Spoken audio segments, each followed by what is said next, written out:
ഇന്നലെ വീക്കെൻഡ് എപ്പിസോഡിൽ പലരും ശ്രദ്ധിച്ച കാര്യം തന്നെയായിരിക്കും. നമുക്ക് ആ കാര്യത്തിലേക്ക് പോകാം, എന്താണ് കാര്യമെന്ന്. അതിനു മുൻപ് നിങ്ങൾ ഈ ചാനൽ ആദ്യമായിട്ടാണ് കാണുന്നതെങ്കിൽ ഒന്ന് സബ്സ്ക്രൈബ് ചെയ്യുമല്ലോ. തുടർന്നും ഞങ്ങൾ അപ്ലോഡ് ചെയ്യുന്ന ബിഗ് ബോസുമായി ബന്ധപ്പെട്ട വീഡിയോ നിങ്ങൾ കാണുമെന്ന പ്രതീക്ഷയോടുകൂടി നമുക്ക് ആ കാര്യത്തിലേക്ക് പോകാം. നമുക്കറിയാം, ബിഗ് ബോസ് സീസൺ 7 അകത്ത് ഇഷ്ടപ്പെട്ട മത്സരാർത്ഥികളുടെ പട്ടികയിൽ ഇടം നേടിയ 2 മത്സരാർത്ഥികളാണ് ആദിൽ, നൂറ. ഇവർ വന്ന വഴികളും ജീവിത സാഹചര്യങ്ങളുമെല്ലാം ഇവർ ബിഗ് ബോസ് സീസൺ 7 വേദിയിൽ പറഞ്ഞതാണ്. ഇത് കണ്ട് കണ്ണ് നിറഞ്ഞ പ്രേക്ഷകരുമുണ്ട്. നമുക്കറിയാം, ഇന്നലെ വീക്കെൻഡ് എപ്പിസോഡിൽ ലാലേട്ടൻ നൂറയോടാണ് സംസാരിക്കുന്നത്. കാരണം ആദിലയാണല്ലോ അവിടെ കൂടുതലും സംസാരിക്കുന്നത്. നൂറയുടെ സംസാരം വളരെ കുറച്ചേ കേട്ടിട്ടുള്ളൂ. അതുകൊണ്ട് നൂറ സംസാരിക്കൂ എന്നാണ് ലാലേട്ടൻ പറയുന്നത്. അങ്ങനെ നൂറയോട് വിശേഷങ്ങളൊക്കെ ലാലേട്ടൻ ചോദിച്ച് കാര്യങ്ങളൊക്കെ പറയുകയും ചെയ്യുന്നുണ്ട്. അതുമാത്രമല്ല, മത്സരാർത്ഥികൾക്ക് സ്റ്റാർ നൽകാൻ നൂറയാണ് സംസാരിക്കുന്നത്. നൂറയാണ് ഒരു ഇഷ്ടപ്പെട്ട മത്സരാർത്ഥിക്ക് സ്റ്റാർ നൽകുകയും ചെയ്യുന്നത്.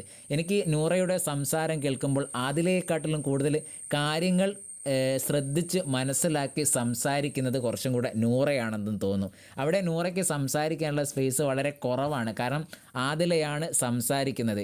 ഇതൊരു പക്ഷേ പ്രേക്ഷകരുടെ കമൻറ്റ് കണ്ടിട്ടോ അല്ലെങ്കിൽ ബിഗ് ബോസിൻ്റെ ശ്രദ്ധയിൽപ്പെട്ടിട്ടോ അല്ലെങ്കിൽ ലാലേട്ടൻ്റെ ശ്രദ്ധയിൽപ്പെട്ടിട്ടോ ആയിരിക്കും ലാലേട്ടൻ ആദിലയോട് സംസാരിക്കേണ്ടത് നൂറയ്ക്ക് ഒരു സ്പേസ് കൊടുത്തത്. അതുകൊണ്ടായിരിക്കും. എന്തായാലും നൂറ കാര്യങ്ങളൊക്കെ വളരെ നല്ല രീതിയിൽ തന്നെ സംസാരിച്ചു. ആദിലയും നല്ല രീതിയിൽ തന്നെ സംസാരിക്കുന്നതാണ്. ആദിലയ്ക്ക് നൂറയോടുള്ള ഒരു കെയറിങ് ആയിരിക്കാം ആദില കൂടുതൽ സംസാരിക്കുന്നത്. നൂറയ്ക്ക് ഒരു പ്രഷർ കൊടുക്കേണ്ട, സംസാരിച്ചൊരു പ്രഷർ കയറ്റണ്ട എന്ന് വിചാരിച്ചിട്ടായിരിക്കും ആദില സംസാരിക്കുന്നത്. പക്ഷേ ഇന്നലെ നൂറ സംസാരിച്ചപ്പോൾ വളരെ പക്വതയോടുകൂടി കാര്യങ്ങൾ ശ്രദ്ധിച്ച് വീക്ഷിച്ചു കൊണ്ടാണ് സംസാരിക്കുന്നത്. എന്തായാലും ഇന്നലത്തെ ഈ ഒരു സംഭവത്തെക്കുറിച്ചുള്ള നിങ്ങളുടെ അഭിപ്രായം കമൻറ്റായി രേഖപ്പെടുത്തുക.